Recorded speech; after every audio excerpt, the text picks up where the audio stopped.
ஜெய ஜெய சங்கர ஹரஹர சங்கர. காஞ்சி மகாபிரிவா தன்னை தேடி வரும் பக்தர்கள் அனைவருக்கும் ஆசிகளை மட்டுமல்ல அறிவுரைகளையும் வழங்கக்கூடியவர். நீண்ட நாள் கஷ்டங்களில் இருக்கும் பக்தர்களுக்கும் கூட எளிய பரிகாரங்களின் மூலம் வழி சொல்லக்கூடியவர். இதனால் மகாபிரிவாளை தரிசனம் செய்ய வரும் பக்தர்களை விட பிரச்சனைகளுக்கு தீர்வு கேட்டு வரும் பக்தர்களே அதிகமாக இருந்தார்கள்.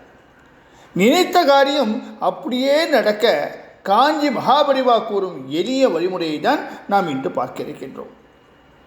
பக்தி வாழ்க்கை முறை எது சரி எது தவறு என்பவற்றை மிக எளிய உதாரணங்கள் அறிவுரைகள் மூலம் பக்தர்களுக்கு புரிய வைக்கும் தன்மை கொண்டவர் மகாபரிவா. ஆன்மீகவாதியாக மகானாக மட்டுமல்லாமல் எளிய மனிதர்களுக்கும் எளிமையானவராக விளங்கியதாலேயே காஞ்சி மகாபரிவாலை பலரும் தெய்வமாக போற்றி வணங்கி வருகின்றார்கள். இந்த சூழ்நிலையில் இந்த உலகத்தில் நேர்மறை ஆற்றல் எதிர்மறை ஆற்றல் என இரண்டு விஷயங்கள் நம்மை சுற்றி இருப்பதை நாம் பார்க்க வேண்டும். இந்த இரண்டு ஆற்றல்களும் தான் ஒருவரின் வாழ்க்கையை, எண்ணங்களை, குணநலங்களை தீர்மானிக்கின்றன. வாழ்க்கையில் அனைவரும் ஏதோ ஒரு வகை துன்பம், மன அழுத்தம், மனக்குறைவோடு தான் வாழ்ந்து கொண்டிருக்கின்றோம். மனநிறைவுடன் திருப்தியான மகிழ்ச்சியான வாழ்க்கையை யாராவது வாழ்கின்றார்களா என்றால் இல்லை என்று தான் சொல்ல வேண்டும். இதற்கு காரணம் பிரச்சனைகளை உடனேயே வாழ பழகி கொண்டதால் அதை பற்றிய சிந்தனைகள் மட்டுமே மனதுக்குள் ஓடிக்கொண்டிருப்பது தான் இதற்கு காரணம். இந்த எண்ணங்கள் எதிர்மறை ஆற்றல்களால் உருவாகின்றது. இவைகள் செயல்களாக உருவாகி பிரச்சனைகள் மட்டுமே மீண்டும் மீண்டும் நம்மை சுற்றி இருந்து கொண்டே இருக்கின்றது.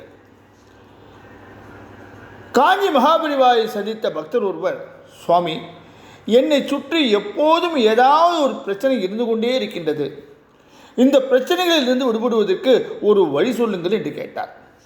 இதற்கு பதிலளித்த மகாபரிவா, எண்ணங்கள் தூய்மையாக இருந்தால் வாழ்க்கையும் தெளிந்த நீரோடை போல அழகாக அமைதியாக மாறும் என்றார்.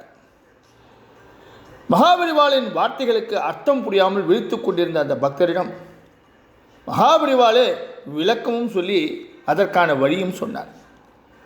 அவர் கூறுகையில், நாம் தினமும் உணவில் சேர்க்கும் உப்பிற்கு எதிர்மறை சக்திகளை ஈர்க்கும் தன்மை இருக்கின்றது.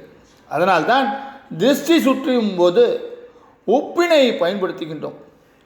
பல கோவில்களில் பரிகாரமாக உப்பு வாங்கி வைக்கும் பழக்கம் பலகாலமாக நடைமுறையில் இருந்து வருகின்றது.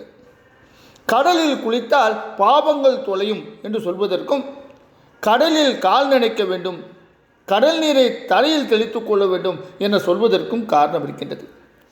தினமும் காலையில் எழுந்ததும் கிழக்கு நோக்கி அமர்ந்து மடியில் ஒரு வெள்ளை காகிதத்தை வைத்துக்கொண்டு 2 கைகளிலும் உப்பினை வைத்து கண்களை மூடி அமர வேண்டும். இப்போது பணப்பிரச்சனை இருக்கிறது என்றால் மனதுக்குள்ளாக எனக்கு நிறைய பணம் வந்து கொண்டே இருக்கின்றது, என்னுடைய பணப்பிரச்சனைகள் அனைத்தும் நீங்கிவிட்டது, இப்போது நான் சந்தோஷமாக நிம்மதியாக இருக்கின்றேன் என்று நேர்மறையான வார்த்தைகளை சொல்ல வேண்டும்.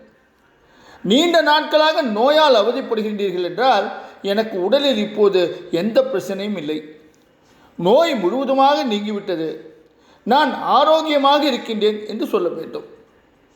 குடும்பத்தில் பிரச்சனை என்றால், எனது குடும்பத்தில் இருந்த பிரச்சனைகள் அனைத்தும் நீங்கிவிட்டது, குடும்பத்தில் இப்போது அமைதியும் மகிழ்ச்சியும் ஒற்றுமையும் நிலவுகின்றது, வீட்டில் அனைவரும் நலமாக சந்தோஷமாக அன்பாக இருக்கின்றோம் என்று நினைக்க வேண்டும்.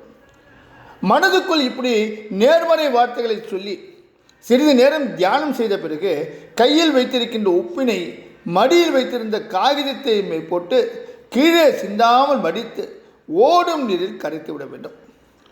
தொடர்ந்து இந்த பரிகாரத்தை செய்து வந்தால் சிறிது நாட்களிலேயே உங்களின் பிரச்சனை தீர்ந்துவிடும். உங்களை சுற்றி நேர்மறை அலைகள் இருப்பதை உங்களால் உணர முடியும்.